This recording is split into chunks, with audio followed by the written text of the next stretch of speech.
দয়া, এর মুখ তো ক্ষতবিক্ষত, মনে হচ্ছে পয়েন্ট ব্ল্যাঙ্ক রেঞ্জ থেকে একাধিক গুলি করে মারা হয়েছে একে। স্যার, এই রুমের জিনিসপত্র সব ঠিকঠাক জায়গায় আছে, কিছুই হয়নি। মনে তো হচ্ছে না এখানে কোনো হাতাহাতি হয়েছে।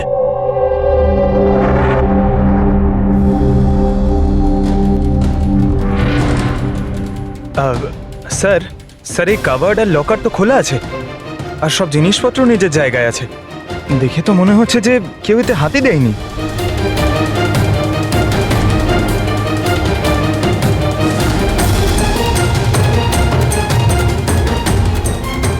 স্যার, টাকার গয়না যেকে সেই আছে। মনে হয় উনি যা চাইছিল সেটা পেয়ে গেছে। স্যার, গুলি।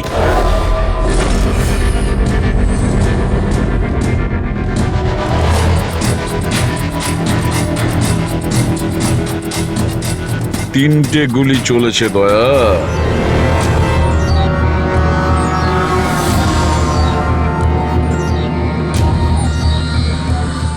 স্যার, হ্যাঁ বলো ফেডরিক। স্যার, এই জানলাটার কাঁচ সরানো হয়েছে, তার মানে খুনি এখান থেকেই পালিয়েছে। হ্যাঁ, একটা কাজ করো ফেডরিক, এখান থেকে ফিঙ্গারপ্রিন্ট তোলো। স্যার, হ্যাঁ দয়া। হ্যাঁ, ডিকের মোবাইল ফোনটা দেখুন স্যার। মরার আগে ডিকে কোনো সঞ্জয়কে 3 বার কল করেছে। সঞ্জয়? ওই সঞ্জয়কে আপনি চেনেন? না সাহেব। রাত 1টা থেকে 2:30-এর মধ্যে 3 বার। সঞ্জয়ের ডিটেল বের করো। স্যার, হ্যাঁ, আর হ্যাঁ দয়া, অভিজিৎ তো এখনো এলো না। তুমি ওকে ফোন করে বলনি এখানে আসতে, ক্রাইম সিনে? হ্যাঁ স্যার, বলেছিলাম। মনে হয় কোনো জ্যামে আটকে গেছে। জ্যামে আটকে গেছে? ওকে ফোন করো আর বলো এখানে তাড়াতাড়ি আসতে। স্যার, হ্যাঁ।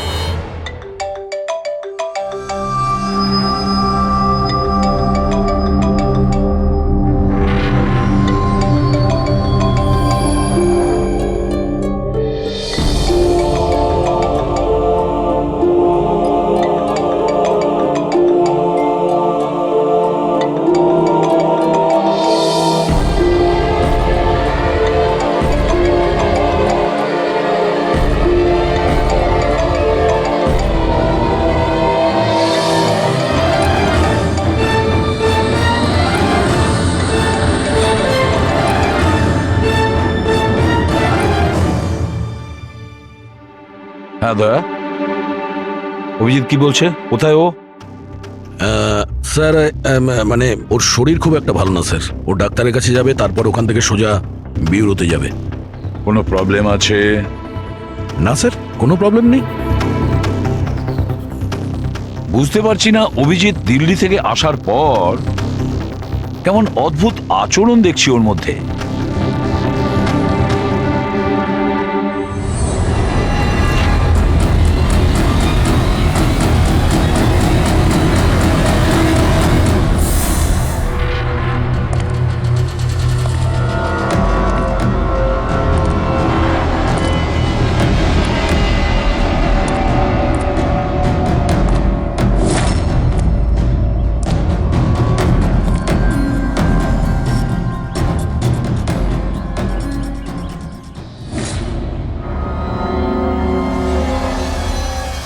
তোমার আমার সাহায্যের দরকার।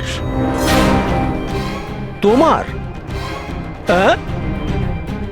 আরে ভাই, তুমি হলে গিয়ে সিআইডি অফিসার।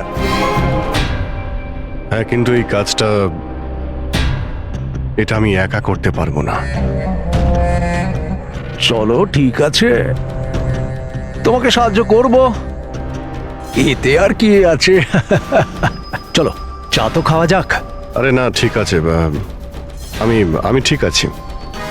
আই মিন, দেখ চেতন, এই কাজটা না, এই ব্যাপারে যেন কেউ কিছু না জানে, বিশেষ করে আমার টিম। আরে এটা আবার কি কথা বলছো? আমরা এতদিনের পুরনো বন্ধু, এইটুকু বিশ্বাস করতে পারছো না? হ্যাঁ, বলো কি করতে হবে?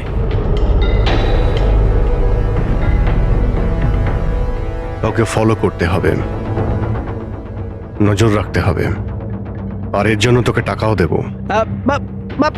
কি কথা বলছো? বন্ধুত্বের মধ্যে টাকা? হ্যাঁ। আচ্ছা ঠিক আছে, যদি মনে করো টাকা দিয়ে দিও। ফলো কাকে করতে হবে?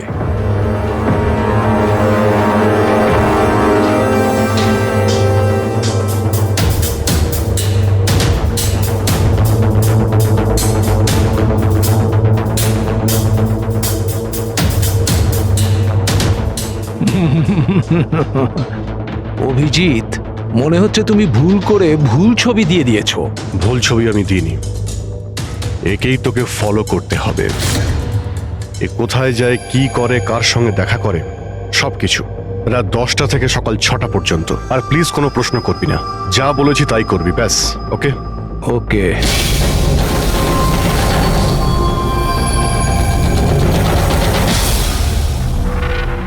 হয় অভিজিৎ পাগল হয়ে গেছে, না হলে বিরাট বড় কোনো গেম চলছে।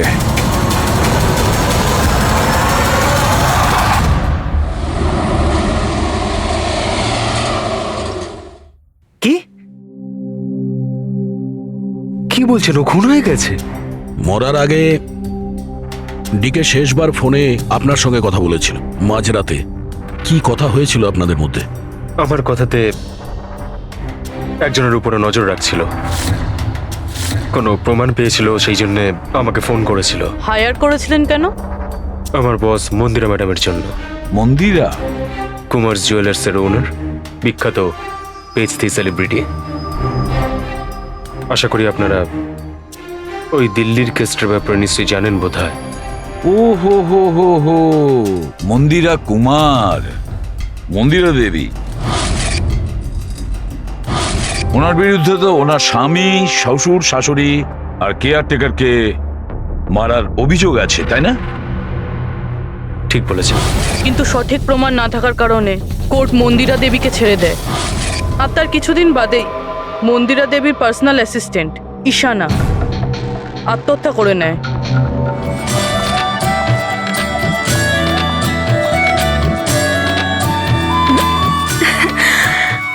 তুই হাই, আজও লেট হয়ে গেলি না? তাড়াতাড়ি যা, সঞ্জয় স্যার তোর ওয়েট করছে কখন থেকে। ও গড, সঞ্জয় স্যার তো তাড়াতাড়ি কেন চলে আসলেন? এসেও পড়েছেন আর খুব রেগে আছেন। মাই গড, তুই আমার ব্যাগটা সামলা, আমি এক্ষুনি আসছি।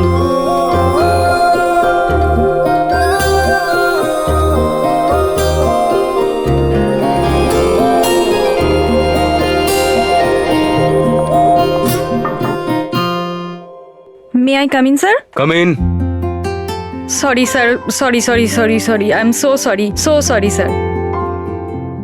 কটা বাজে বলো তো তুমি? এটা কোনো অফিসে আসার টাইম হলো? স্যার ট্রাফিক খুব বেশি ছিল। কি ট্রাফিকের কথা বলছো তুমি? রোজ একই কথা বলে যাও তুমি। হ্যাঁ, এই অফিসের বাকি লোকজনও তো ওই ট্রাফিক পেরিয়ে আসে, তাই না? হ্যাঁ বলো কুমার। না 30শে ডিসেম্বরের আগে কিচ্ছু করা সম্ভব না। আরে তুমি তো এটা জানো যে 30শে ডিসেম্বরে মন্দিরা ম্যাডামের একটা ইভেন্ট রয়েছে মুম্বাইতে, তার আগে কিছুই করা সম্ভব নয়। হ্যাঁ হ্যাঁ।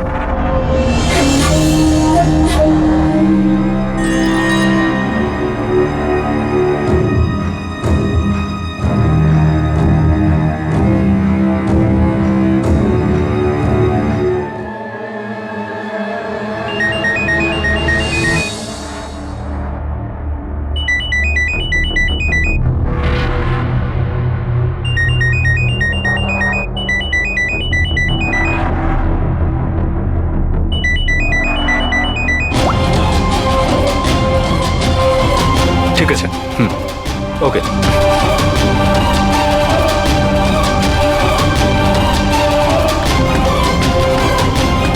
কি হলো? হ্যাঁ, কি হয়েছে নাকি? বাইরে ওভাবে কি দেখছো?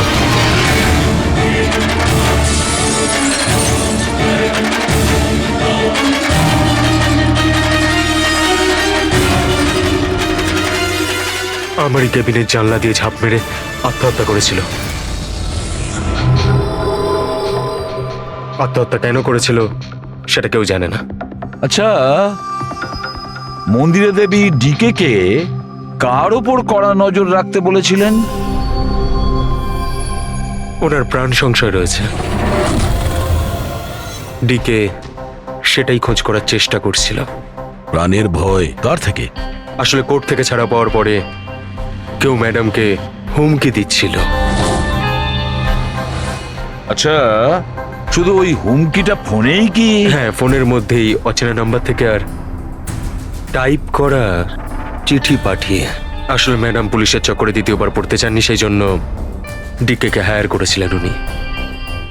তো কিছু জানতে পেরেছে ডিকে? ওর হাতে কিছু প্রমাণ তো এসেছিল, কিন্তু ও সেটা পেন ড্রাইভে সেভ করে রেখেছিল। ওই পেন ড্রাইভটাও আমাকে দিতে চেয়েছিল, সেই জন্যই দিল্লি থেকে মুম্বাই এসেছিলাম আমি। কিন্তু ডিকের বাড়িতে ওর লকারটা খোলা ছিল। আচ্ছা, ওই লকার থেকে পেন ড্রাইভটা চুরি হয়ে যায়নি তো? হতে পারে দয়া। ওর বাড়িতে আমরা একটা ল্যাপটপও পেয়েছি স্যার, হয়তো ওর থেকে কিছু জানা যাবে।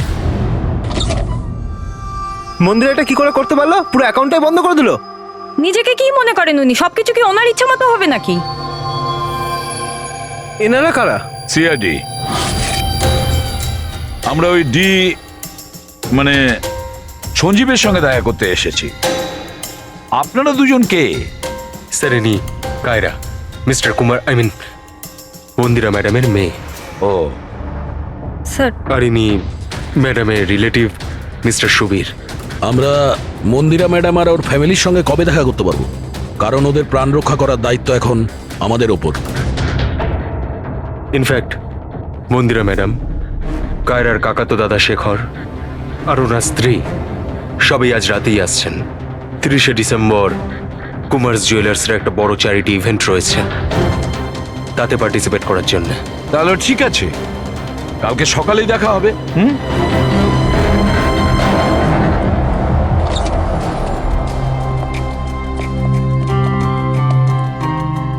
এসব কি হচ্ছে?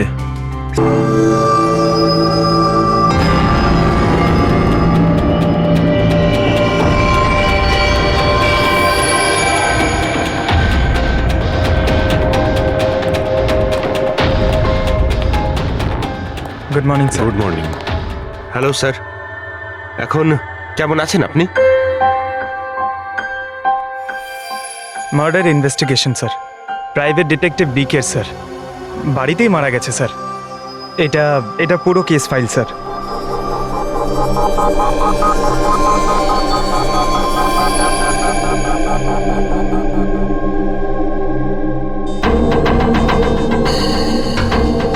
স্যার, এই ছবিগুলো ওর বাড়ির ছবি, এগুলো ওরই বাড়ির ছবি এটা। আর এখানেই ওর মার্ডার হয়েছে, তাই না?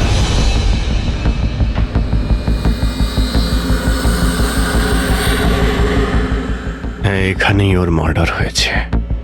পঙ্কজ, ঘুরিয়ে কেন জিজ্ঞেস করছেন? আমরা এইমাত্র তো সেটাই বললাম। সেটাই তো স্যার। মনে হচ্ছে ওনার শরীর এখনো ঠিক হয়নি, কোনো গন্ডগোল মনে হচ্ছে sir.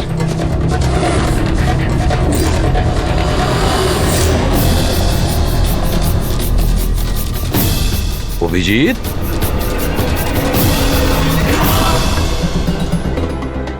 Good morning sir.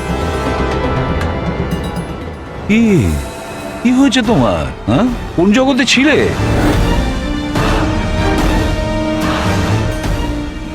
Abhijit, তোমার শরীর খারাপ ছিল না? তাহলে ডক্টরের কাছে যাওয়ার কথা ছিল, এখানে কেন? হ্যাঁ হ্যাঁ স্যার, ওই কিছুদিন ধরেই শরীরটা ভালো নেই স্যার, কিন্তু এখন ঠিক আছে। I am better now. Yeah, গোলমাল চলছে। স্যার, ডিকে সঞ্জয়কে যে পেন ড্রাইভটা দিতে যাচ্ছিল, ওর যে ডেটা আছে ওগুলো উদ্ধার করার যে একটা উপায় আছে স্যার। পেন ড্রাইভ তো পাওয়া যায়নি তো?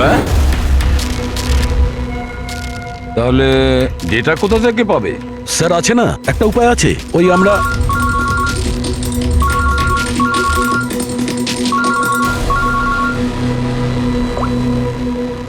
হ্যাঁ, বলো সলোকে। হ্যাঁ,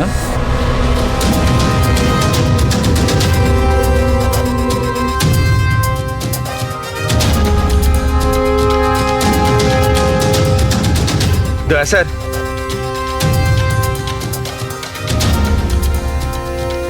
স্যার, অভিজিৎ স্যারের শরীর এখনো ঠিক মনে হচ্ছে না।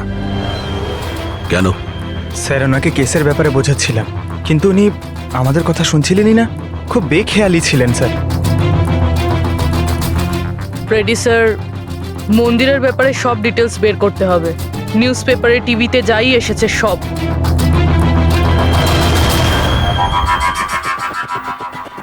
বাড়িতে ঢোকার একটাই রাস্তা আছে, মেন গেট। চাবি ডিকে আর ওর বাড়ির মেডের কাছে থাকে। বাথরুমের জানালা, তার মানে খুনি বাথরুমের জানালার কাঁচ খোলে আর ভিতরে ঢোকে, আর তারপর অভিজিৎ ক্রাইম সিনে ছিলই না, আর এখানে তো বাথরুমের কোনো ফটোও নেই। তাহলেও এগুলো কি করে জানলো? অভিজিৎ আমার কাছে কিছু লুকোচ্ছে, কিন্তু কি?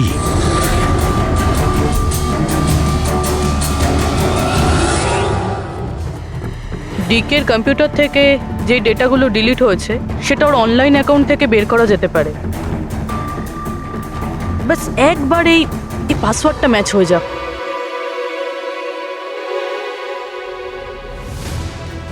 কিছুদিন ধরেই শরীরটা ভালো নেই স্যার, কিন্তু এখন ঠিক আছে। আই এম বেটার না। স্যার ওনাকে কেসের ব্যাপারে বোঝাচ্ছিলাম, কিন্তু উনি আমাদের কথা শুনছিলেনই না। খুব বেখেয়ালি ছিলেন স্যার।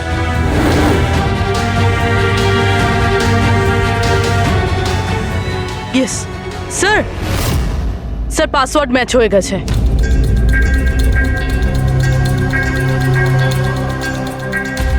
স্যার এতে তো ভিডিও রয়েছে, চেক করি। স্যার এটা তো ডিকের কম্পাউন্ডের ভিতরের ফুটেজ। এর মানে ওখানে সিসিটিভি ক্যামেরা আছে? আছে না, ছিল। আমাদের পৌঁছানোর আগেই কেউ বার করে নিয়েছে। কিন্তু বের কে করেছে? অন্য ভিডিওটা দেখো।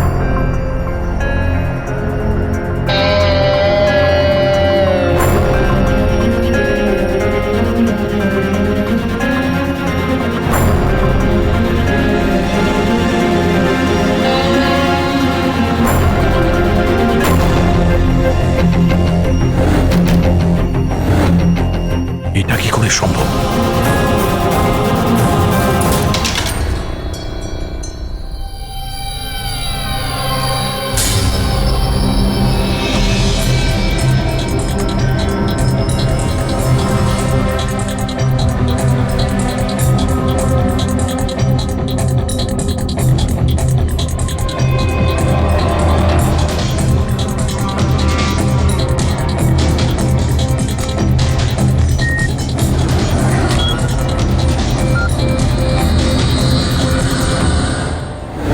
ডক্টর সালুকে আপনি খুব ভালো করে ক্রস চেক করেছেন তো? মানে বন্দুক তো আমাদের কাছে নেই, তাই বলছিলাম কোথাও কোনো ভুল? না দা, কোনো ভুল নেই। আমি একবার নয় 10 বার ক্রস চেক করেছি। মানছি যে বন্দুকটা আমাদের কাছে নেই, কিন্তু বন্দুকের রেকর্ড তো আমাদের কাছে আছে। সেই গুলিটা যা দিয়ে ডিকে মারা হয়েছে, সেই গুলিটা ওর বন্দুক থেকেই চলেছিল। গুলির প্যাটার্ন, গুলির উপর লেগে থাকা চিহ্ন, সবকিছু এইটাই প্রমাণ করছে যে সেটা অভিজিতেরই বন্দুক। স্যার গুলি অভিজিতের বন্দুক থেকে চলেছে, কিন্তু তার মানে তো এটা নয় যে অভিজিৎ গুলিটা চালিয়েছে। এক্স্যাক্টলি স্যার, সেই কারণে আমি এই কথা এসিপি স্যারকে বলিনি, শুধুমাত্র আপনাদের সঙ্গে কথা বলেছি, যাতে আমি এই মামলা সুরাহা করতে পারি। কি? তুমি এই কথাটা এসিপি কে জানাওনি? কি বলবো স্যার, কি বলবো ওনাকে? যেখানে আমার বিশ্বাস হচ্ছে না, তাহলে ওনাকে কি বলবো? তুমি যদি এই কথাটা বিশ্বাসই না করবে, তাহলে ফোন করে আমাকে কেন জিজ্ঞাসা করেছিলে? যে বন্দুক থেকে ডিকে কে মারা হয়েছে সেই বন্দুকটা অভিজিতের না? কি এমন ছিল যার জন্য তুমি অভিজিৎকে সন্দেহ করেছিলে? কি ছিল ওটা? এই কারণে ডক্টর, যখন আমরা একটু পিছিয়ে দাও।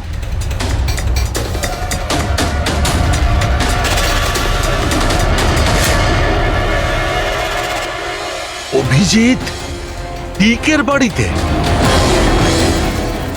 আর দয়া, তারপরেও তুমি অভিজিৎকে বাঁচানোর চেষ্টা করছো। দেখো দয়া, অভিজিৎ আর তোমার বন্ধুত্বকে আমি খুবই শ্রদ্ধা করি, তার কদরও করি, কিন্তু কিন্তু ডিউটি, নিজের দায়িত্ব, সব সম্পর্ক সব বন্ধুত্ব থেকে বড় হয় না। আর এই কথাটা নিশ্চয়ই আমি তোমাকে বুঝিয়ে বলতে যাব না। স্যার, পোক্ত কোনো প্রমাণ ছাড়া অভিজিৎ স্যারকে সন্দেহ। এটা প্রমাণ নয় তো কি পুরবি? অভিজিৎ ডিকের বাড়িতে ঢুকেছিল, এটা যদি প্রমাণ নয় তো কি পুরবি? অভিজিৎ স্যার ডিকের ঘরে গেছিল সেটা আমরা দেখেছি, কিন্তু উনি ডিকেকে মেরেছেন এটা তো আমরা দেখিনি। স্যার, এটাও তো হতে পারে ওনার বন্দুক দিয়ে ডিকেকে অন্য কেউ মেরেছে। হতেই পারে, এটা হতে পারে যে অভিজিতের বন্দুক দিয়ে ডিকে কে অন্য কেউ মেরেছিল, কিন্তু এই অবস্থায় অভিজিতের বন্দুকটা অভিজিতের কাছে থাকার কথা নয়। তোমাদের কি অভিজিৎ এ কথা বলেছে? ও কি বলেছে যে ওর বন্দুকটা হারিয়ে গেছে? বন্দুক হারিয়ে যাওয়ার কোন রিপোর্ট দেখিয়েছে? ও সব সময় তোমাদের সঙ্গে ছিল, কিন্তু ও কি বলেছে যে অদ্ভুত পোশাক পরে ও ডিকের ঘরে কেন ঢুকেছিল, আর তাও বাথরুমের কাঁচ ভেঙে? বলো বলো। স্যার, আপনার এই সমস্ত প্রশ্নের উত্তর আমি অভিজিৎকে জিজ্ঞাসা করব, কিন্তু ততক্ষণের জন্য এসিপি স্যারকে আপনি কিচ্ছু বলবেন না। দেখো, তোমরা এই ব্যাপারটা সামলে নাও, কিন্তু ব্যাপারটা আমার ভালো লাগছে না। Please doctor, please. ঠিক আছে, কাল সকাল পর্যন্ত। দয়া, আমি কাল সকাল পর্যন্ত তোমাদের সময় দিচ্ছি। হয় তোমরা সত্যিটা আবিষ্কার করো, নয় এই সমস্ত কথাটা নিজে এসিপি কে বলে দাও। তুমি যদি এসিপি কে কথা না জানাও, তাহলে আমি নিজে প্রদ্যুম্নকে এই সমস্ত ব্যাপারটা বলবো।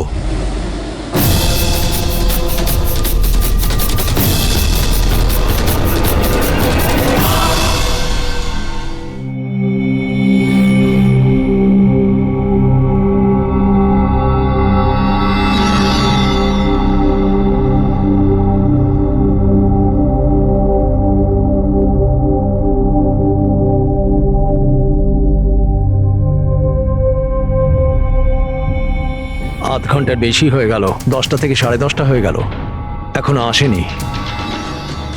সারা রাত মনে হয় অপেক্ষা করতে হবে।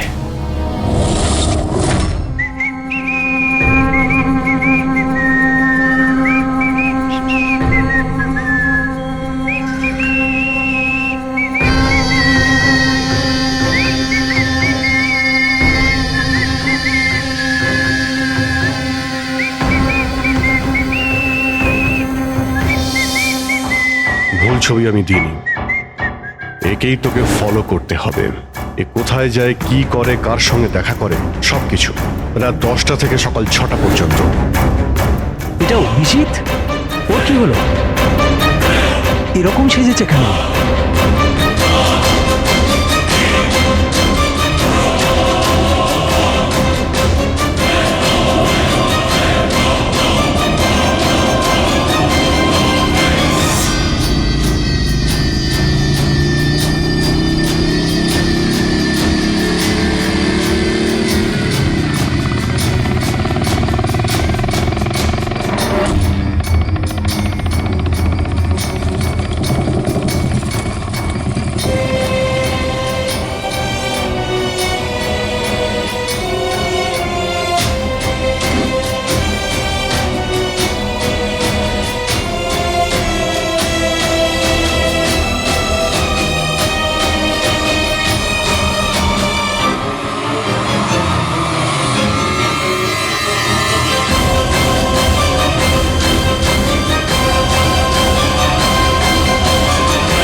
স্যার, দিল্লি থেকে সকলে এসে গেছেন। মন্দিরা ম্যাডাম, আমারা মন্দিরা ম্যাডামের দাওরের বউ, কায়রা মন্দিরা ম্যাডামের সৎ মেয়ে, সুবীর মন্দিরা ম্যাডামের বোনজি, শেখর মন্দিরা ম্যাডামের দেওরের ছেলে। আসুন ম্যাডাম, এনারা সিআইডি থেকে এসেছেন। এসিপি স্যার, ইনি ভালো হলেন- হয়েছে আপনারা এসে গেছেন। ডিকে খুনি কে সেটা জানা গেল। আরে আপনি তো এটা জানেনই যে আমাদের ফেমাস অ্যানুয়াল ইভেন্ট খুব তাড়াতাড়ি আসতে চলেছে। আই হোপ যে আপনি আমার সিকিউরিটির সব ব্যবস্থাই করে রেখেছেন। দেখুন, আপনি আমাকে ভুল ভাববেন না, কিন্তু আমি কোনো চান্স নিতে চাইছি না অ্যাকচুয়ালি। এই ইভেন্টটা আমার কাছে খুব বেশি ইম্পর্ট্যান্ট, কিন্তু আমার প্রাণের থেকে বেশি নয়। আপনি কি মনে করেন আপনি আমাকে সিকিউর রাখতে সক্ষম হবেন? আর ডিকে কেসটায় কিরকম কি প্রগ্রেস হলো? আসল খুনির ব্যাপারে কিছু জানা গেল? ওসব আপনার জানার দরকার নেই মন্দিরা দেবী। মেইন হলো আপনার নিরাপত্তা, সেটা দায়িত্ব আমাদের। কি চমৎকার! বৌদি, আপনার ভয় লাগছে মন্দিরা দেবীর, যাকে আইনও কিছু করতে পারলো না? মানতে হবে তাকে যে আপনাকে ভয় পাইয়ে দিয়েছে। মনে হয় ও জানে না ইনার ব্যাপারে, যে ইনি কি কি করতে পারেন। আপনিও কি মনে করেন আমি আমার স্বামী আর বাকি সবাইকে মেরে ফেলেছি? দেখুন, আপনার বিরুদ্ধে যে অভিযোগই থাকুক না কেন, সেটাতে আমাদের কিছু যায় আসে না। কোর্ট আপনাকে রায় দিয়েছে, আর আমরা কোর্টের রায়কে যথেষ্ট সম্মান করি। আপনি শুধু এটা বলুন, আপনি কাকে সন্দেহ করেন? কি এমন আছে যে আপনাকে মারতে চায়? সন্দেহ? হ্যাঁ, সন্দেহ। না না না, আমি কাউকেই সন্দেহ করছি না। বরং আমার এটা পুরো বিশ্বাস যে আমি মারা যাওয়ার পরে এরা সবাই খুব খুশি হবে, আর আমাকে মেরে ফেলার ষড়যন্ত্রেও এদের মধ্যেই কারো হাত আছে। And I am very sure যে ঈশান আর আত্মহত্যাতেও এদের মধ্যেই একজনের হাত আছে। এবার আপনিই বলুন, এত ভালো প্রিয় আত্মীয় পরিজনরা থাকতে আমার শত্রুর কি দরকার? মম প্লিজ, তুমি আবার এই নিজের ইমোশনাল ড্রামাটা শুরু করো না। এখানে কোনো ক্রিমিনাল নেই যে তোমাকে মারতে চায়। রাইট। নিজেকে নির্দোষ ভাবা আর অন্যকে দোষী মনে করাটা, এটা তো বৌদির পুরনো অভ্যেস। আই সোয়ার, আমি তো এই গল্পটাকে বিশ্বাসই করি না। কে মারতে চায় তোমায়? আর কারা হুমকি দিচ্ছে? কোথায় আছে সে হুমকি দেওয়া লেটারগুলো? হ্যাঁ মন্দিরা দেবী, সেটা কোথায়? ওটা আমার মনে নেই, আমি ফেলে দিয়েছি। সি, আই নিউ যে তুমি এটাই বলবে। So convenient. ব্যাস, অনেক হয়েছে। আপনারা একে অপরকে দোষারোপ করা বন্ধ করুন। তবে একটা কথা খুব ভালো করে মনে রাখবেন, আমরা সবাইকে সন্দেহ করি।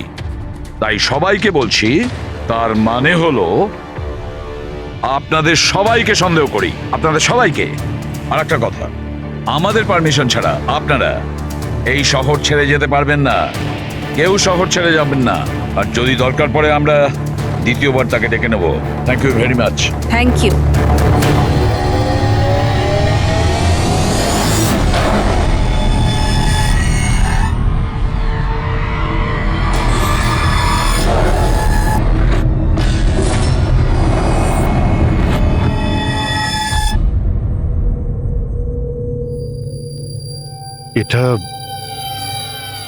এটা আমি?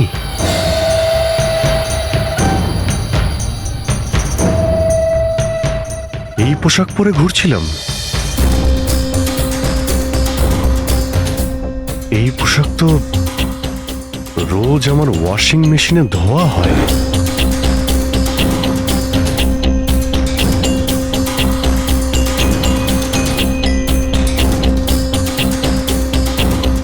আর এই জুতো, এগুলো এত নোংরা যেন আমি পরেছি।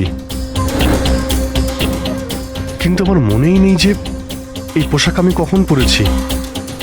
সত্যি আমার কি হচ্ছে আমার সাথে? এই গাড়িতে কে আছে? হ্যাঁ, কার সঙ্গে আমি কথা বলছিলাম? না, আমি দেখিনি। তুমি কথা বলছো, তুমি সেটা জানবে। আর তুমি আমাকে চিনতেই পারলে না? আরে, তোর যদি সুইসাইডই করার হয় তাহলে তুই অন্য কোনো বড় গাড়ির সামনে জানা। আমার সামনে কেন এসেছিস? কিভাবে কথা বলছো? এরকম সেজে ঘুরছো কেন তুমি? এই, ইট ইজ মাই স্টাইল, টনির স্টাইল। তুই কে? আমি কে? আমাকে চেনো না? হ্যাঁ, আর এই টনিটাকে? আরে টনি আমি আবার কে? আরে অভিজিৎ, দেখো, কোনো কেসের জন্য তুমি যদি এরকম করে থাকো আমাকে বলে দাও, এভাবে ভয় দেখিও না। সরা, হাত সরা। এ অভিজিৎ, কিসের কেস? আর তুই কি বলছিস কিছুই আমার মাথায় ঢুকছে না। আমার নাম হলো টনি। টনির সঙ্গে পাঙ্গা নিবি না, বুঝেছিস? সরে যা আর আমাকে যেতে দে। চল।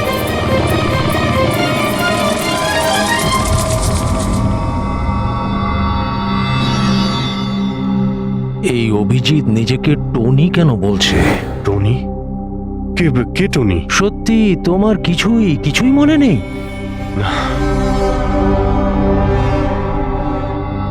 আমার কিছুই মনে নেই, সত্যি বলছি আমি। তার মানে তুমি গাড়িতে ওদের সাথে কথা বলছিলে, তারপরে তুমি গেস্ট হাউসের ভেতরে গেলে। Guest house? হ্যাঁ, তার কিছুক্ষণ পরে তুমি বাইরে এলে। আমি গেস্ট হাউসের ভিতরে গেলাম? ভিতরে গিয়ে আমি কি করলাম? হ্যাঁ, তুই দেখেছিস কিছু করেছিলাম আমি? আমি কি করে দেখবো? আমি তো বাইরে ছিলাম না। সব কি হচ্ছে? আমাকে ওখানে যেতে হবে। কোথায়? Guest house?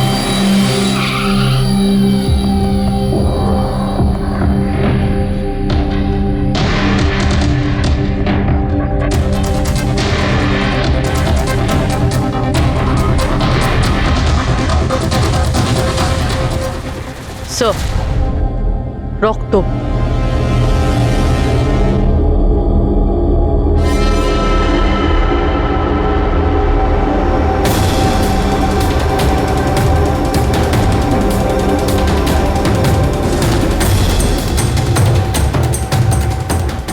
অভিজিৎ,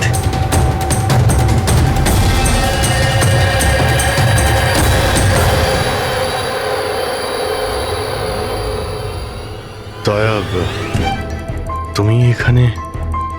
তোমার ফোন ট্র্যাক করে, আর এই প্রশ্ন তো আমিও তোমাকে করছি অভিজিৎ। তুমি এখানে কি করছো?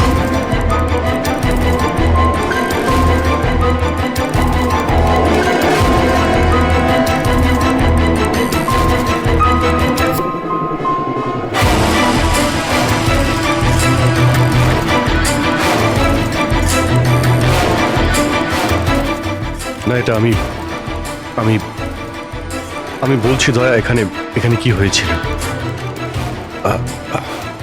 অভিজিৎ, এখানে কি হয়েছে ওটা তো আমি দেখছি। তুমি বলো, কে করেছে এটা? হ্যাঁ, তো তুমি এদের দুজনকে মেরেছ?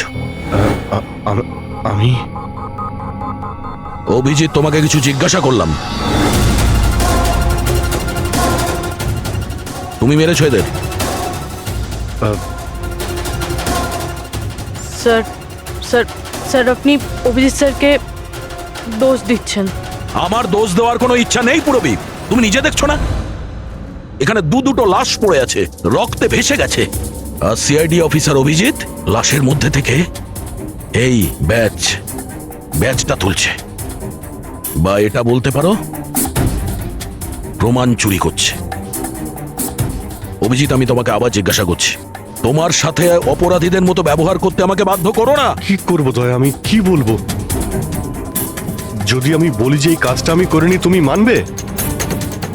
যদি বলি যে আমি জানি না যে আমি করেছি নাকি করিনি, আই নো আমি ভুলভাল বলছি, কিন্তু কিন্তু তোমরা তো আমাকে চেনো। অভিজিৎ, আমার সামনে যে প্রমাণগুলো পড়ে আছে ওগুলো দেখে আমরা কিছু বলতে পারবো না। আমাকে আমার ডিউটি করতে হবে।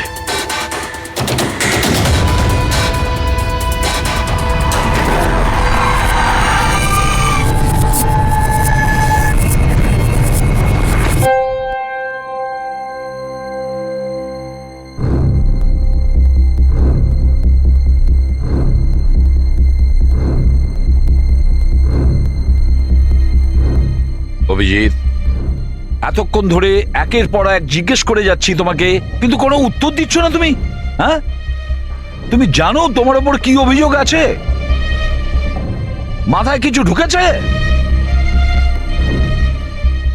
স্যার ওই এক মিনিট, ব্যাস। তোমার কাছে এটা আশা করিনি।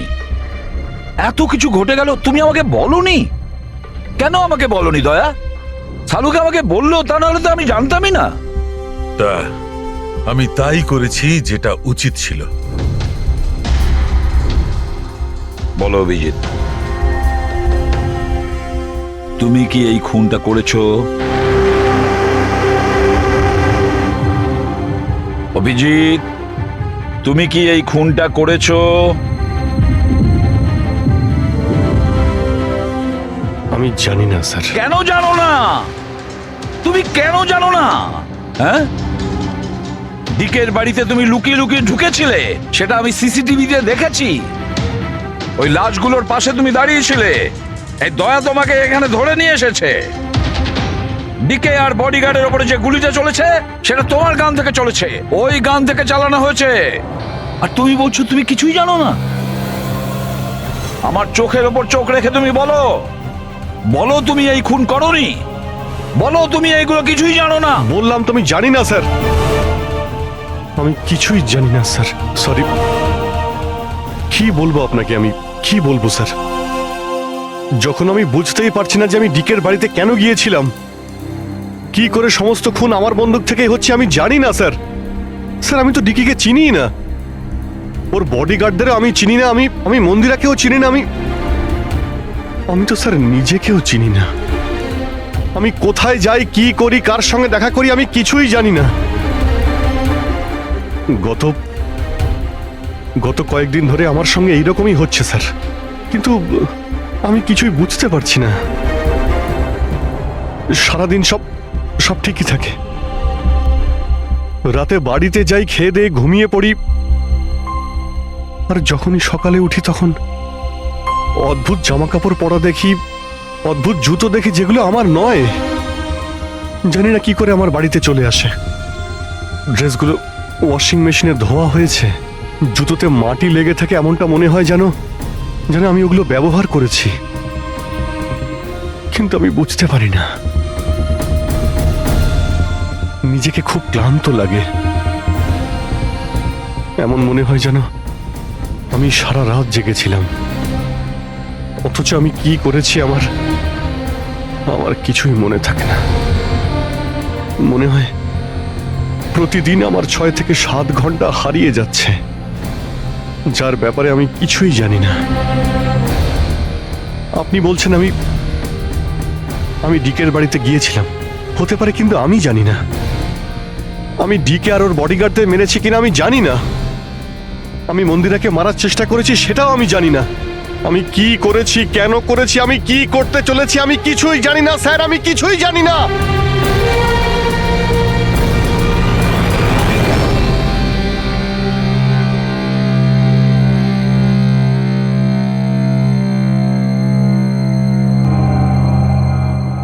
দেখো অভিজিৎ, এই মুহূর্তে তুমি নিজের জন্যে আর অন্যদের জন্যেও বিপজ্জনক। আমি তোমাকে একা ছাড়বো না, আমি তোমাকে নজরবন্দি রাখবো, আর দয়া তোমার ওপর নজর রাখবে।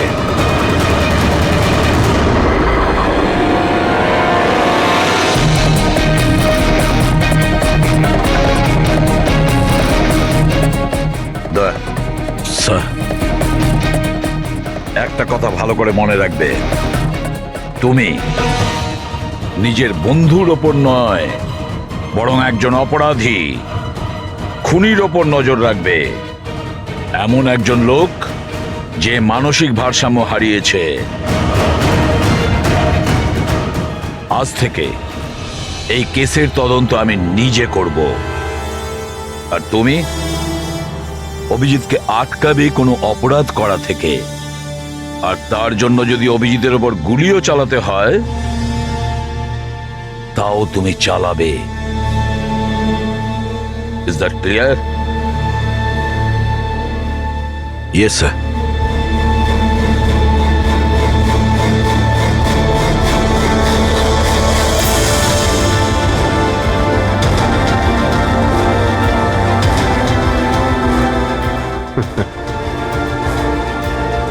হাত করা পড়িয়ে দাও ভাই। শুনলে তো, মানসিক অবস্থা ঠিক নেই আমার। কখন কি করে বসি কিছুই জানি না। আটকাও আমায়, আমার হাতে আরো একটা অপরাধ হওয়ার আগে। আটকাও আমায় ভাই। আপনাদের অফিসার, আপনাদের সিনিয়র সিআইডি অফিসার আমারই প্রাণের পিছনে পড়ে রয়েছে, আর উনি তাদেরকেও মেরে ফেলেছেন যারা আমার সিকিউরিটিতে ছিল। আর আপনি নিশ্চিন্ত হয়ে বলছেন ভয় পাওয়ার কোনো কারণ নেই। ও আপনারই চোখের সামনে সবাইকে মেরে ফেলছে, তা সত্ত্বেও আপনি বলে যাচ্ছেন যে ভয় পাওয়ার কোনো কারণ নেই। আশ্চর্য! আপনি শুধু এটা বলুন, আমি আপনাদেরকে আর কি করে বিশ্বাস করব? আজ আপনাদের একজন অফিসার সিরিয়াল কিলার বেরিয়েছে, কাল আবার অন্য কেউ বেরিয়ে ব্যাস আসবে। মন্দিরা দেবী, অনেক হয়েছে। অনেক কথা বলে ফেলেছেন। আমাদের ইন্সপেক্টর অভিজিৎ একজন সৎ এবং সাহসী অফিসার। নিজের দেশকে রক্ষা করার জন্য, সাধারণ মানুষের রক্ষা করার জন্য নিজের প্রাণও দিতে পারে। সে কোনোদিন খুনি হতে পারে না। হ্যাঁ, ওর বিরুদ্ধে অভিযোগ আছে, তিনটে খুনের অভিযোগ আছে। আপাতত এটা প্রমাণিত হয়েছে যে অভিজিৎ নিজের মানসিক ভারসাম্য হারিয়েছে। ও কি করছে ওর মনেই থাকে না, কার সঙ্গে দেখা করছে, কি বলছে, আর যখন নর্মাল হয়ে যায় কিছুই মনে থাকে না। তার মানে এই নয় যে ও একজন খুনি। আমি জোর দিয়ে বলতে পারি যে আপনার জীবন বিপন্ন, আর তাও আপনার এই আত্মীয় স্বজনদের কারণে। এক্সকিউজ মি, সব প্রমাণ আপনাদের অফিসারের বিরুদ্ধে পাওয়া গেছে, আর সন্দেহ আপনারা আমাদেরকে করছেন। হ্যাঁ, আমি সবাইকে সন্দেহ করছি। উনি তো আপনারই অফিসার, আপনি তো ওকেই বাঁচাবেন। এই 3টে খুনই কিন্তু ইন্সপেক্টর অভিজিতের গান থেকে চলা গুলিতেই হয়েছে। আর আপনি বলতে চাইছেন যে এই কাজটা আমাদের মধ্যে কেউ করে থাকতে পারে? আরে আমাদের কাছে আপনার ওই অফিসারের গানটা কোথা থেকে আসবে? শেখর বাবু,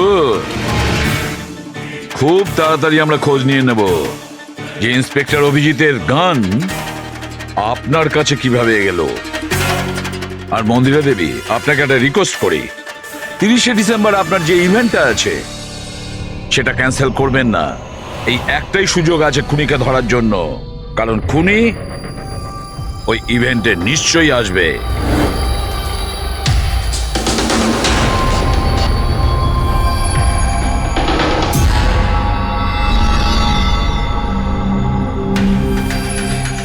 স্যার স্যার হ্যাঁ সঞ্জয়, কি হচ্ছে? স্যার, আপনি অভিজিৎ স্যারের ব্যাপারে কিছু বলছিলেন যে ওনার ভিতরে অন্য একজনের প্রতিফলন ঘটে, স্মৃতিশক্তি ওনার, মানে উনি আগের দিন রাতের কথা মনে করতে পারেন না। হ্যাঁ, তো ঠিক এরকমই, এক্স্যাক্টলি এরকমই অন্য আরেকজনের সাথেও হয়েছিল। কার সঙ্গে বলুন? স্যার ঈশানা। ঈশানা? যেদিনও আত্মহত্যা করেছিল তার কিছুদিন আগে থেকেই একদম এরকমই আচরণ করতে শুরু করেছিল। কি অদ্ভুত রকম হয়ে গিয়েছিল, অন্য মনস্ক থাকতো। যেদিন আত্মহত্যা করেছিল তার কিছুদিন আগে থেকেই একটা অদ্ভুত রিংটোন সেট করেছিল নিজের ফোনে, আর তারপর সেই দিন হঠাৎ করে ওই রিংটোনটা বাজতে শুরু করলো। আর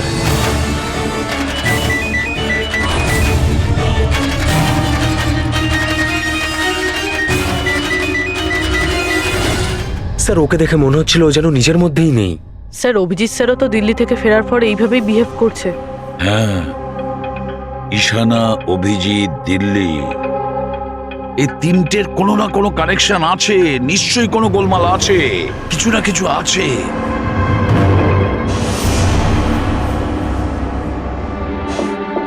কফি।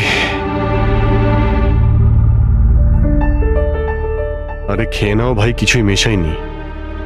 আমি এখানেই আছি, পালিয়ে যাচ্ছি না। অভিজিৎ, তুমি এই কথাগুলো লুকিয়েছো কেন আমাদের থেকে?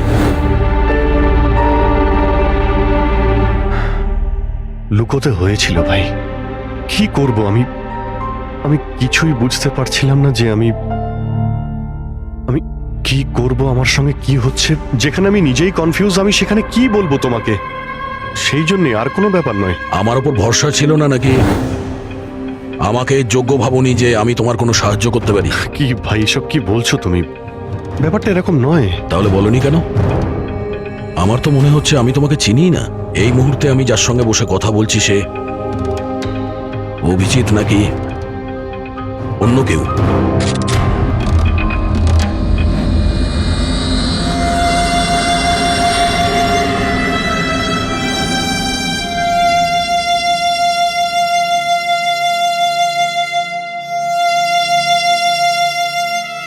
আমি তোমার কোনো ক্ষতি করব না।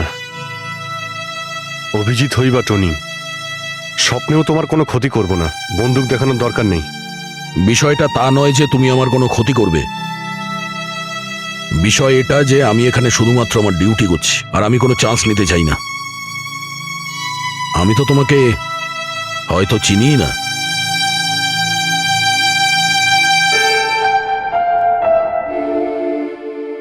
ঠিক আছে, তুমি যখন বুঝতেই পারছো না আর কি বলবো।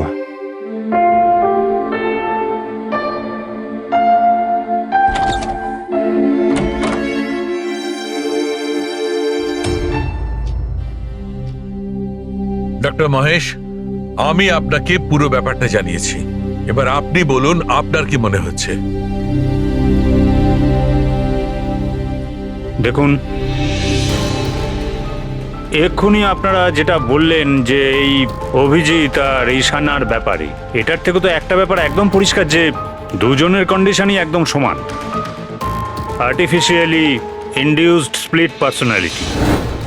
এটাকে যদি সোজা ভাষায় আপনাদের বোঝাই তাহলে এই কন্ডিশনে পেশেন্টের মস্তিষ্কে তার এই নিজের ব্যক্তিত্ব ছাড়াও অন্য আরও একটা ব্যক্তিত্ব প্ল্যান্ট করা হয়, যেটা কোনো বিশেষ কারো আদেশ বা নির্দেশ অনুযায়ী চলাচল করে। আর এটাকে এমনভাবে সেট করা হয় যাতে ওই ব্যক্তিত্ব বিশেষ ধার্য করা সময়ে বিশেষ ধরনের ট্রিগার পেলে ওই ব্যক্তিত্বকে সম্পূর্ণ প্রভাবিত করে। আর যতক্ষণ এই প্রভাব চলতে থাকে সে পুরনো ব্যক্তিত্বের বিষয়ে না তো কিছু জানতে পারে আর না তার সেই পুরনো ব্যক্তিত্ব সম্বন্ধে কিছু স্মরণে থাকে। এটা হলো মানুষের মস্তিষ্ক। এই মস্তিষ্কের দুটো ভাগ রয়েছে। সচেতন মস্তিষ্ক মানে কনসাস স্টেট অফ মাইন্ড, যার মধ্যে আমরা এখন আছি। অচেতন মস্তিষ্ক মানে semi conscious state of mind, মানে যখন আমরা ঘুমিয়ে থাকি তখন সক্রিয় হয়। আর কখনো কখনো জেগে থাকার সময়ও কোনো নেশার বা কোনো ওষুধের প্রভাবেও আমাদের অচেতন মস্তিষ্ক সক্রিয় হয়ে ওঠে। সচেত আর অচেত দুটো অবস্থাতেই মস্তিষ্ক ভিন্ন ভিন্ন কাজ করে, কিন্তু এই অবস্থাতে দুটো মস্তিষ্কই যা চিন্তা করে, কোনো কথা বা কোনো স্মৃতি সব সেভ করে নেয়। সচেত মস্তিষ্কের মধ্যে সেভ করা কথাবার্তা আমাদের অনেক বছর ধরে মনে থাকে, কিন্তু অচেত মস্তিষ্কে সেভ করা কথাবার্তা আমাদের মনেই থাকে না। ডক্টর মহেশ, এটা একটা হিপনোটাইজের মতো সম্মোহন, যাতে মানুষের মস্তিষ্ককে পুরো কন্ট্রোল করে যা কিছু করানো যায় রোবটের মতো, আর পরে কোনো বিশেষ আওয়াজ করে ওই সম্মোহনটাকে ভেঙে দেওয়া যায়। মানুষের কিছুই মনে থাকে না। না না না ডক্টর সালুকে, সম্মোহন একদম আলাদা প্রক্রিয়া। সম্মোহন অবস্থায় আপনি মানুষকে ততক্ষণই কন্ট্রোল করতে পারেন যতক্ষণ সে সম্মোহিত আছে। সম্মোহিত অবস্থা থেকে একবার বেরিয়ে আসার পর তাকে আবার সম্মোহিত করতে হয়। এখানে ব্যাপারটাই পুরো আলাদা। এখানে মানুষের মস্তিষ্কে একটা ঘটনা যা আদৌ ঘটেইনি, একটা ব্যক্তি যার কোনো অস্তিত্বই নেই, তাকে ওই মানুষের মস্তিষ্কের ভিতরেই প্ল্যান্ট করা হয়। তার মস্তিষ্কে এই কথাটাই ফিট করা হয়। আচ্ছা, তার মানে এত কিছু অভিজিতের সঙ্গেও ঘটেছে। কোনোভাবে অভিজিৎ ওই ট্রিগারগুলো পেয়ে যায়, যার কারণে টনি জেগে যায়। Exactly sir. রাতে অভিজিৎ ঘুমিয়ে পড়ার পর নিশ্চয়ই কোনো না কোনো আওয়াজ শুনতে পায়, যেটা ওই টনির জন্য একটা ট্রিগারও হতে পারে। হয়তো ওই আওয়াজটা শুনেই টনি জেগে যায়, কিন্তু অভিজিৎ সেখানেই ঘুমিয়ে থাকে। টনি জেগে যায় যে টনি আসলে খুনি, একজন বদমাশ, একজন অপরাধী। আর অভিজিৎ যাদেরকে চেনে ও তাদের কাউকেই চেনে না। যদি এটাই হয়তো অভিজিতের ভেতরের টনিকে কোনোভাবে কমেন্ট দেওয়া হয়েছে মন্দিরাকে মেরে ফেলার জন্য, তাহলে 30শে ডিসেম্বর ইভেন্টে টনি এর পরিণাম দেখতে চায়। মন্দিরাকে মেরে ফেলার চেষ্টা করবে 2 দিন পরেই।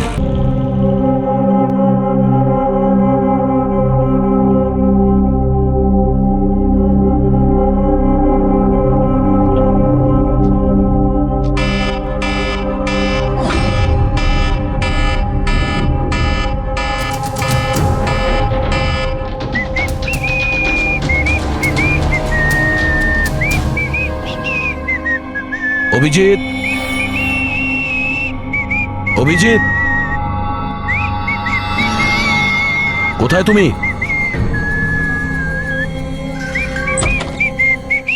অভিজিৎ, অভিজিৎ, ওই শুনতে পাচ্ছ না?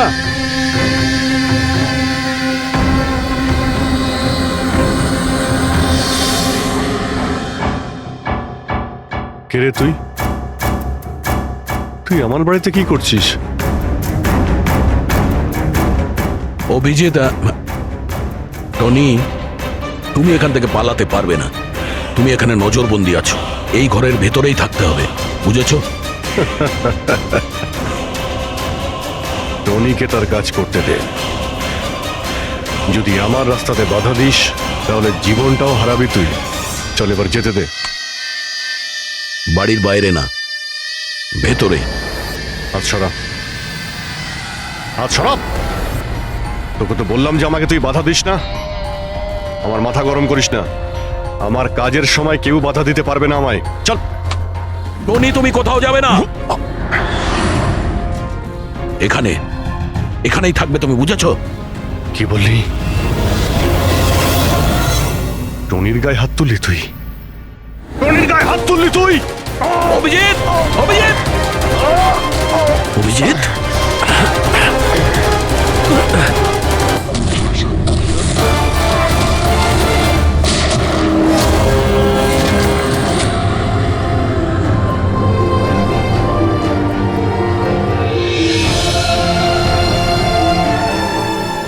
স্যার দয়া, কি হয়েছে? কি হয়েছে দয়ার স্যার?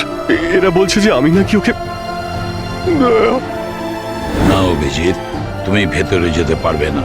তুমি দয়ার প্রাণ নিয়েছো, তোমাকে আমরা গ্রেপ্তার করছি।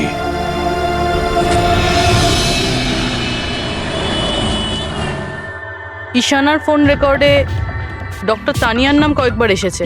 আপনাদের মধ্যে কেউ চেনে ডক্টর তানিয়াকে? আত্মহত্যা করার আগে উনি ডক্টর তানিয়ার সাথে দেখা করেছিলেন কি? এই ডক্টর তানিয়া কোনো ডেন্টিস্ট নয় তো? মারা যাওয়ার আগে ঈশানা কয়েকবার একজন ডেন্টিস্টকে দেখিয়েছিল। আমার নাম তো মনে নেই, কিন্তু হতে পারে ইনিই সেই। যতদূর আমার মনে হয় ইনি কোনো ডেন্টিস্ট তো নন।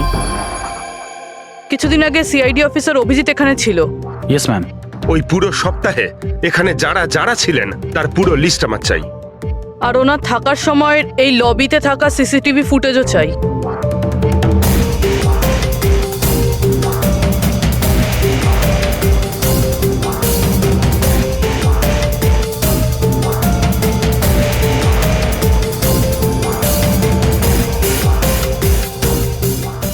এক মিনিট পজ করুন।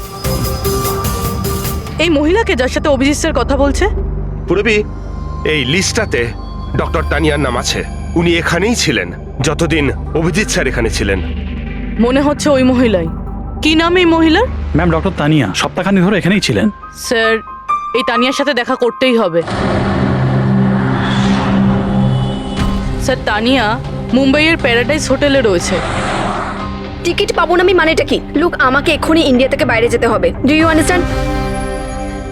ইয়েস। ডক্টর তানিয়া? হ্যাঁ, আপনি কে? ঈশানা, ঈশানার বন্ধু, সিআইডি অফিসার পুরবী।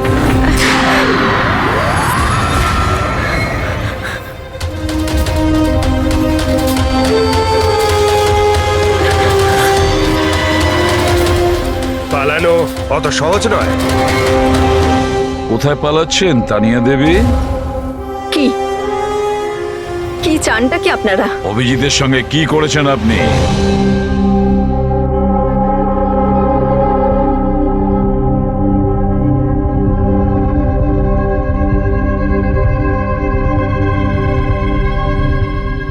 ঈশানা আর অভিজিতের ব্রেনের ওপর আমি এক্সপেরিমেন্ট করেছি। ঈশানাকে আত্মহত্যা করার জন্য আর অভিজিৎকে একটা মার্ডার করানোর জন্য আমি প্রোগ্রাম করেছিলাম। কিভাবে কিভাবে সেই প্রোগ্রামটা করেছেন? আর্টিফিশিয়ালি ইলিউশন স্প্লিট পার্সোনালিটির সাহায্যে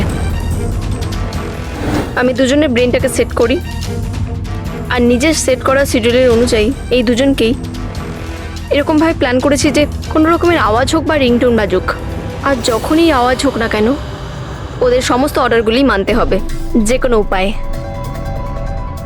ওই ফোন নাম্বারটা যেখান থেকে ওনার কাছে ফোন আসে, কার নাম্বার সেটা? ওটা একটা পিসিও নাম্বার। ঈশানাই আমাকে এই নাম্বারটা দিয়েছিল অভিজিতের ব্রেনে ফিট করার জন্য। কি বললেন আপনি? কি বললেন আপনি?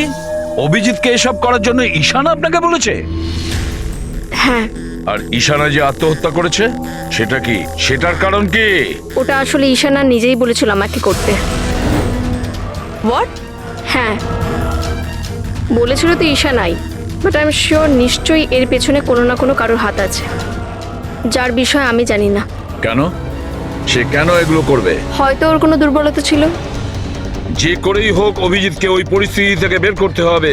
নিয়ে চলো একে। চলো। ও বাইরে বেরোতে পারবে না। কেন?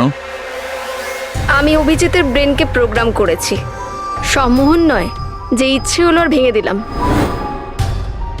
আমি অভিজিতের ব্রেনের মধ্যে একটা খুনিকে প্ল্যান করেছি, টনিকে।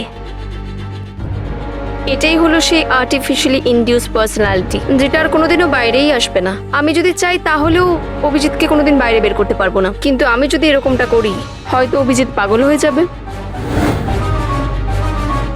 বা ও মারাও যেতে পারে। মানে যখনই ট্রিগার হবে টনি মন্দিরাকে মেরেই ছাড়বে, আরও ততক্ষণ থামবে না যতক্ষণ না সত্যিকারের মেরেই ফেলছে মন্দিরাকে। আর এসবের মধ্যে যে আসবে সেই মারা যাবে। মন্দিরাকে মারার জন্য ট্রিগারটা কি? কি ট্রিগার আছে অভিজিতের জন্য? ঈশানার কেসে ট্রিগার ছিল একটা রিংটোন, আর অভিজিতের কেসে ট্রিগার হলো একটা রিমাইন্ডার টোন, একটা বিশেষ ধরনের বিপ, যেটা আমি অভিজিতের মোবাইলে সেট করে দিয়েছি। হ্যাঁ, অভিজিৎ মন্দিরাকে কিভাবে মারবে? কি প্রোগ্রাম সেট করেছো তুমি বলো? ততক্ষণ মন্দিরাকে ছুরি দিয়ে স্ট্যাপ করতে থাকবে যতক্ষণ না ও মন্দিরের অনেক রক্ত দেখে ফেলছে। কটা নাগাদ প্রোগ্রাম সেট করা হয়েছে? 10টা নাগাদ। মাই গড, 2 ঘন্টা বাকি আছে। গ্রেপ্তার করো একে।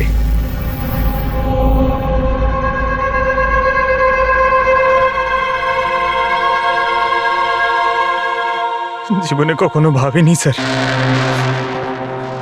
যে আপনার ওপর অপরাধের মতো নজর রাখতে হবে।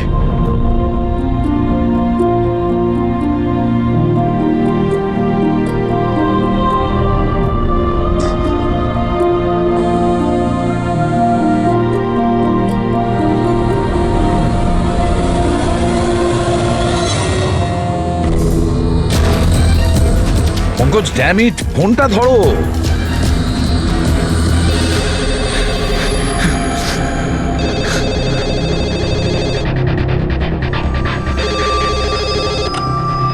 হ্যালো পঙ্কজ, কোথায় ছিলে তুমি? মোবাইলটা ধরোনি কেন? সরি স্যার, আমার ফোন সাইলেন্টে ছিল। স্যার আমি এখানেই আছি অভিজিৎ স্যারের কাছে। শোনো আমার কথা, এক্ষুনি তুমি অভিজিতের ফোনটা সুইচ অফ করো। কি স্যার, ফোন সুইচ অফ করবো? ওর ফোন সুইচ অফ করো যেভাবে আমি বলছি, এখনই, এই মুহূর্তে। অভিজিৎ স্যারের ফোন স্যার? প্রশ্ন করো না, যা বলছি তাই করো। অভিজিতের ফোন বন্ধ করো। দেখো, হাতে আমাদের সময় নেই, অভিজিৎ যে কোনো সময় খুনি হয়ে যেতে পারে। যাও তাড়াতাড়ি। না না,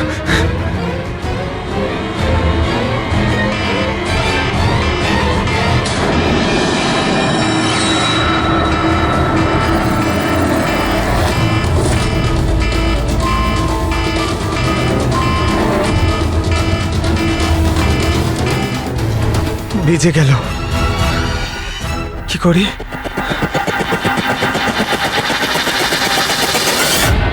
অভিজিৎ স্যার, অভিজিৎ স্যার কোথায় গেলেন? অভিজিৎ স্যার, অভিজিৎ স্যার,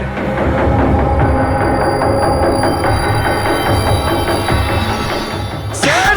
তুই আমাকে আটকে রাখবি? হ্যাঁ, আমাকে আটকে রাখবি তুই? টনিকে? হ্যাঁ, টনি আর টনির কাজের মাঝে যে আসবে তাকে মরতে হবে তাকে।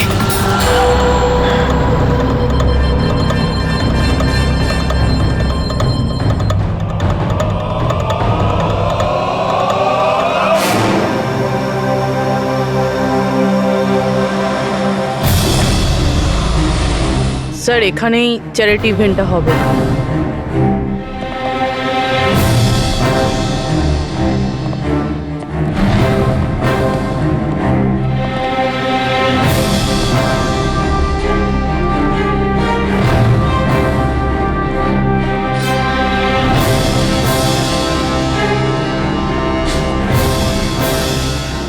আপনারা এখানেই দাঁড়ান please.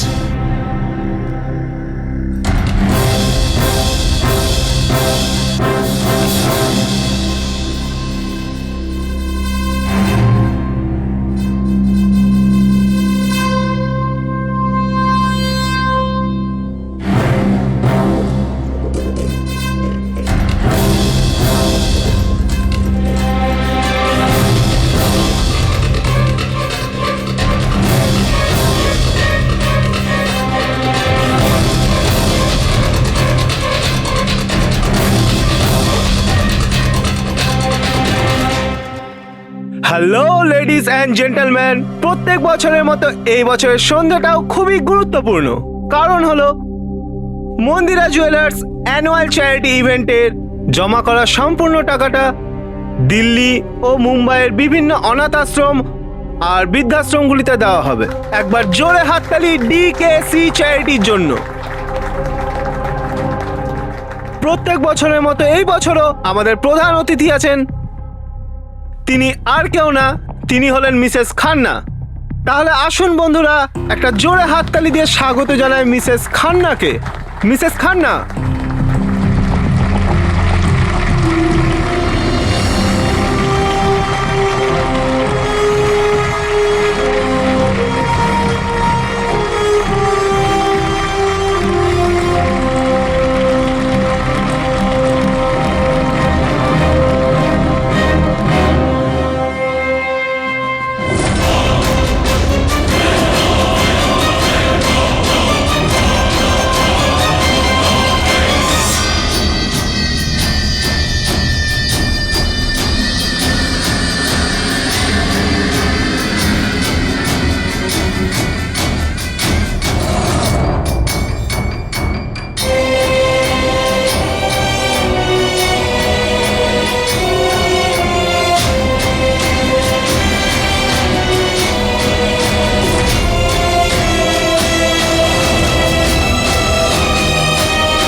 Abhijit sir, Abhijit sir,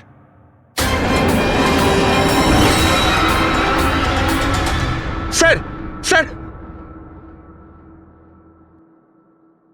lights on. Sir, sir, Abhijit ঠিক আছে? স্যার, স্যার ওকে তাড়াতাড়ি নিয়ে চলো, তাড়াতাড়ি এসো।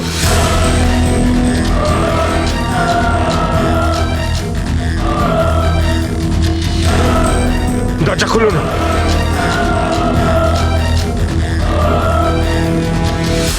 মন্দিরা দেবী, টনি তার মিশন কমপ্লিট করেছে মন্দিরা দেবীকে মারার। আর আমাদেরকে ভরসা করার জন্য আপনাকে অসংখ্য ধন্যবাদ। আপনারা সবাই আমাকে এখানে আনলেন কেন? আমার তো এখন স্টেজে থাকা উচিত। ম্যাডাম, আমাদের একটা প্ল্যান আছে। প্ল্যান? পুরবি,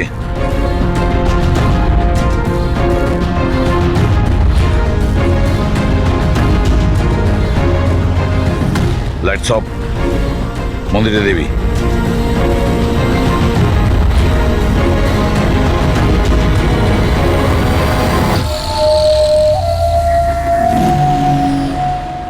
আর আপনার প্রশংসা না করে পারছি না। Thank you. মম, তুমি ঠিক আছো তো? এসব কি? আপনারা আমাদের গ্রিন রুমে লক করে কি করতে চাইছিলেনটা কি? আসল খুনি তো অন্য কেউ, তাই না? স্যার, আপনি সবকিছু মায়ের জীবনের ঝুঁকি নিয়ে করেছেন। যদি সত্যিই মায়ের কোনো ক্ষতি হয়ে যেত তাহলে? এতে তো সত্যি ভীষণ বড় রিস্ক ছিল স্যার, বাট আই হোপ এবার বিপদ কেটে গেছে। বিপদ এখনো কাটেনি, কারণ এই খেলার আসল মাস্টার মাইন্ড এখনো ধরা পড়েনি। গল্প এখনো অনেক বাকি আছে।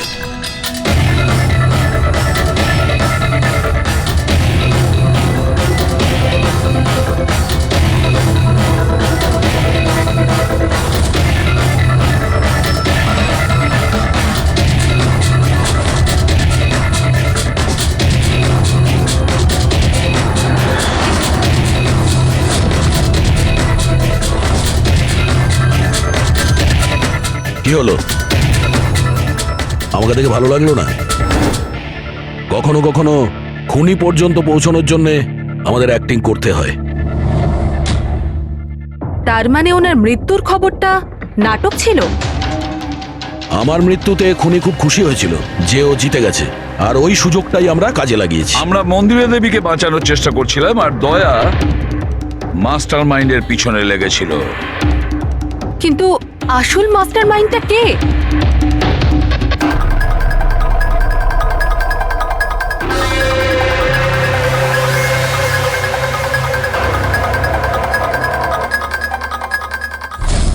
এই!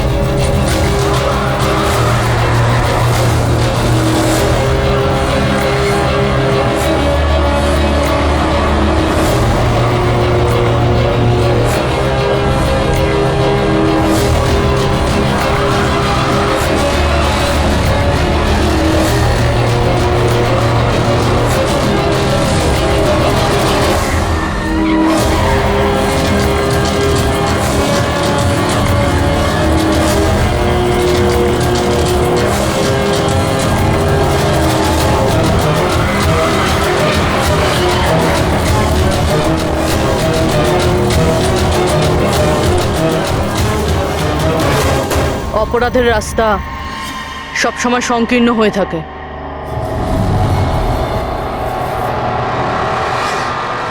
তুমি এটাই ভাবছো যে আমরা কি করে জানলাম যে তুমি খুন করেছো? আমরা তো এটা জানতাম যে এই মাস্টার মাইন্ড মন্দিরা দেবীর নিজেরই কোনো লোক। তাই আমার মৃত্যুর পরে আমি সব থেকে আগে এটা খোঁজ নিয়েছি যে আপনাদের মধ্যে কে সে যে অভিজিৎকে চিনতো বা দেখা করেছেন। তারপরে আমার মনে এলো যে ক্রাইম ব্রাঞ্চের সেমিনারের জন্য অভিজিৎ দিল্লি গিয়েছিল।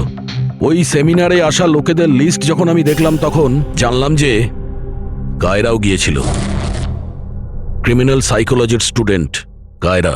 আর তানিয়াকে জিজ্ঞাসাবাদ করার পরে আমরা জানতে পারলাম যে ঈশানাই এই সমস্ত কাজ করতে বলেছে। ওই সময় ঈশানার মা সরকারি হাসপাতালে অ্যাডমিট ছিলেন, আর তার কিছুক্ষণের মধ্যেই ঈশানার মাকে বেসরকারি হাসপাতালে যেখানে অ্যাডমিট করা হয়েছিল সেখানকার পুরো খরচ মিস কায়রা করেছিল। আর সবচেয়ে বড় ক্লু ওই পিসিও, যেখান থেকে অভিজিৎ স্যারের কাছে অর্ডার আসতো। দয়া স্যার সেখানে নজর রেখেছিল, আর সেখানেও তোমাকে দেখা গিয়েছিল। Okay fine, I give up. মেনে নিচ্ছি যে আপনারা খুবই স্মার্ট, কিন্তু স্যার এই কথাটা তো আপনিও মানবেন তাই না, যে আমিও অনেক স্মার্ট? হ্যাঁ, স্মার্ট তো তুমি বটেই। ক্রিমিনাল সাইকোলজির একজন ব্রিলিয়ান্ট স্টুডেন্ট, যে সৎ মায়ের থেকে নিজের পুরো পরিবারের খুনের বদলা নিতে চেয়েছিল। লোকেদের মস্তিষ্ক নিয়ে খেলা করা আর তাদের নিজের চক্রব্যূহে ফাঁসানো, এটাই এনার বিশেষত্ব। তাই আমি ভাবলাম যে এনাকে এনারই পদ্ধতিতে মেরে দিলে কেমন হয়। সেই কারণেই আমি ঈশানার সাথে দেখা করি আর তারপর ডক্টর তানিয়ার সাহায্য নিই। She was mad, she wanted to do an experiment. তারপর আমি ঈশানাকে অনেক বুঝিয়েছি, অনেক বোঝানোর পরে শি ওয়াজ রেডি। ওই এক্সপেরিমেন্ট নিজের উপর করায়, কিন্তু somehow I was never convinced. আমি সবসময় কনফিউজ ছিলাম যে ওই এক্সপেরিমেন্টটা করতে পারবে না। আর ঠিক ওই সময় আমার সাথে দিল্লিতে অভিজিতের দেখা হয়, আর ওনার সাথে দেখা হওয়ার পর আমি ভাবলাম যে এত সৎ আর ভালো অফিসার থাকা সত্ত্বেও এই এক্সপেরিমেন্ট অন্য কেউ কেন করবে। তারপর আমি আর ডক্টর তানিয়া অভিজিৎকে ব্যবহার করি।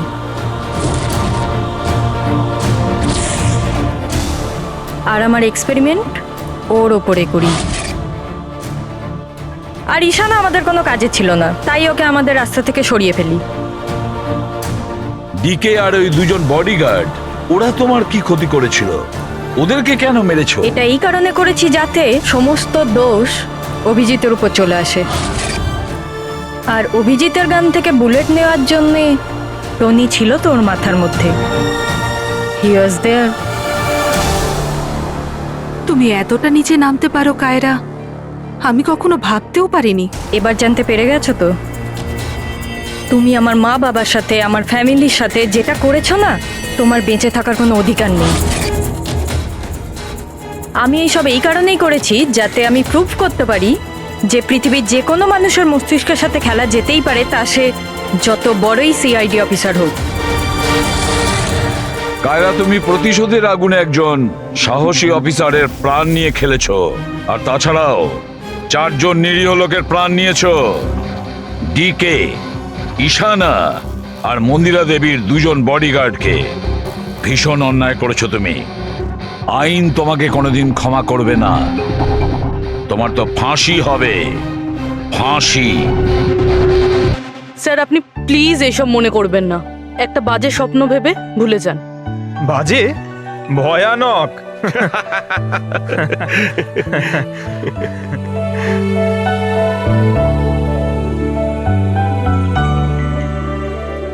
বস, হ্যাঁ বলো সালুকে, বলো। কেস তো সলভ হলো? হ্যাঁ, কেস তো সলভ হলো, কিন্তু কিন্তু কি বস, অভিজিতের মস্তিষ্কে যে টনিকে প্ল্যান্ট করা হয়েছিল, সেই উদ্দেশ্যটা সফল হয়েছে। তারপরে এখন আর কেউ ট্রিগার ধরবে না, ওর কানের সামনে কেউ গান করবে না, যার কারণে অভিজিৎ টনি হয়ে যেত। হ্যাঁ হ্যাঁ, কিন্তু বস, কিন্তু কি বস, কথাটা এই, টনি অভিজিতের মস্তিষ্ক থেকে কখনো যাবে না। কি? টনি অভিজিতের পার্সোনালিটির অংশ হয়ে গেছে বস। কেউ জানে না যে কবে, কখন, কোথায় সামনে এসে যাবে।